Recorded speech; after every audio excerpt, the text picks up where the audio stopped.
These days it's not hard to hear blunt lines echoing on the street and across social media. No jobs. Everyone's fighting over the few slots left. Little inventory. No one's buying. I've even thought about selling blood to pay my debts. That gloom stretches from narrow alleys to brightly lit but empty shopping centers. In Guangzhou, under heat-topping 30 DGC, long queues form at makeshift hiring points snaking from one end of the block to the other as people jostle for a shot at a day's work. Many admit their will to keep going is wearing thin, at any age. You can become useless, just hang on, because if you collapse you'll fall even further behind. Fragmented anecdotes pieced together into a single picture. A street vendor says, "I laid it all out for you, don't talk about tightening our belts, even today's meal is hard to cover." A migrant in Guangdong says he's gone months without work, pockets empty, forced to return to his hometown and get by on cold rice mixed with chiles. In industrial cities like Suzhou, unemployment is climbing and firms are cutting staff in waves. Job hunting feels aimless once bustling commercial complexes now wear layers of transfer for lease banners. On a 30-meter stretch of street with 15 storefronts, 10 are shuttered and 3 are advertising for tenants.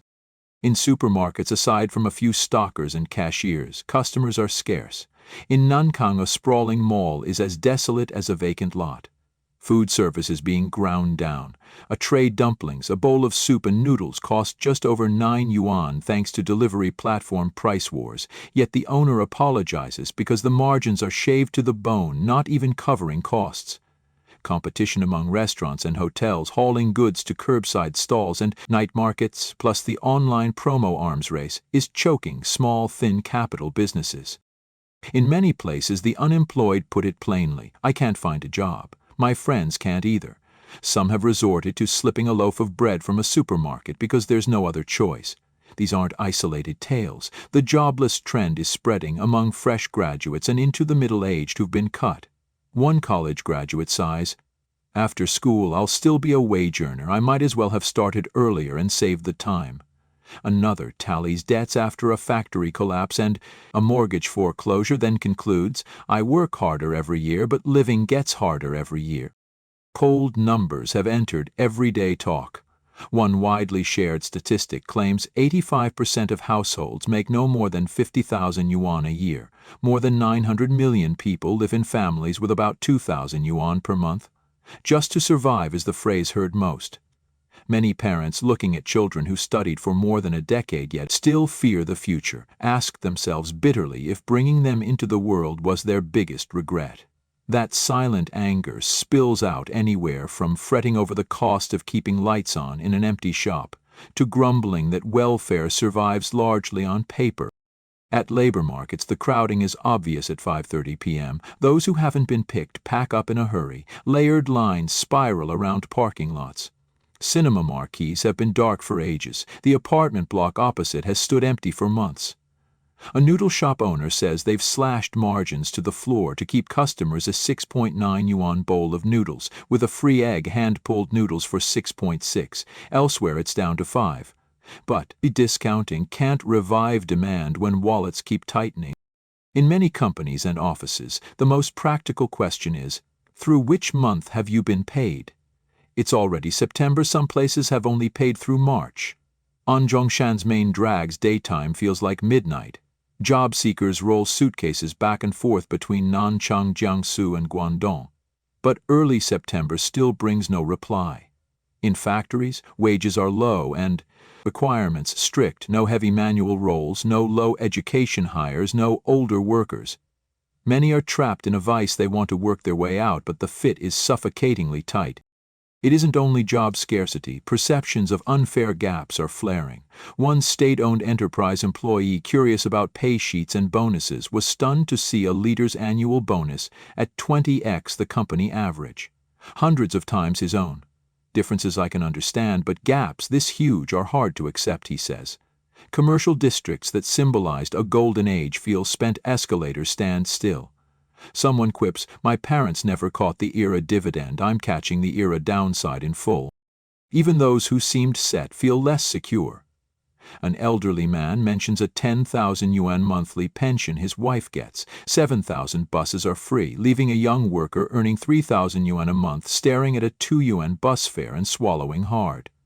The comparison isn't an attack. It exposes another layer of pressure on today's wage-earning generation, when pay stalls, rent, commuting, and other living costs remain as heavy as ever. Meanwhile, outside events are reshaping the information climate.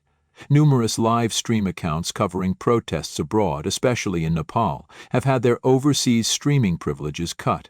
Some explain, those scenes can't be allowed to circulate domestically. That only thickens the sense of constriction. Life gets harder, and channels to speak grow narrower.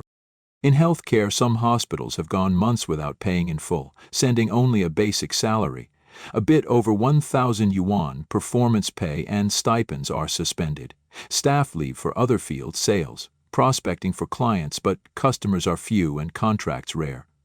Even without mortgage or car payments or elder care obligations, the pressure is crushing. One person says, walking into malls that once marked life milestones, they now see rows of dark kitchens and just a few storefronts open on an entire floor, a pang of sympathy even for strangers.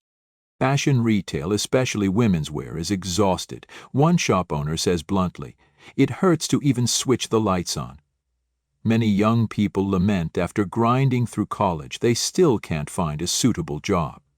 Some call for facing pay system flaws head-on, publishing and making transparent bonus structures and avoiding disparities beyond imagination. In Tianjin, formerly lively main corridors are quiet, projects sit half-built, windows are dark, the fingerprints of an investment cycle running out of steam. People try to console one another. After the trough, a rainbow. But most understand this trough is a rusty blade, not a clean cut but a slow scrape. Endurance is shaved away bit by bit. People still hustle, open small shops, sell online, rotate tiny pools of capital, but the big equations, weak demand, tight credit, fixed costs, aren't solvable alone. Analyses proliferate online. Slower growth is stockpiling social frustration. Whole sectors have shifted to preservation mode, cutting expenses, cutting headcount, cutting expectations. The remaining comfort comes from motivational videos, but individual effort can't patch systemic gaps. A tighter domestic market, volatile exports, a cautious private sector, and consumers retreating to the cheapest options.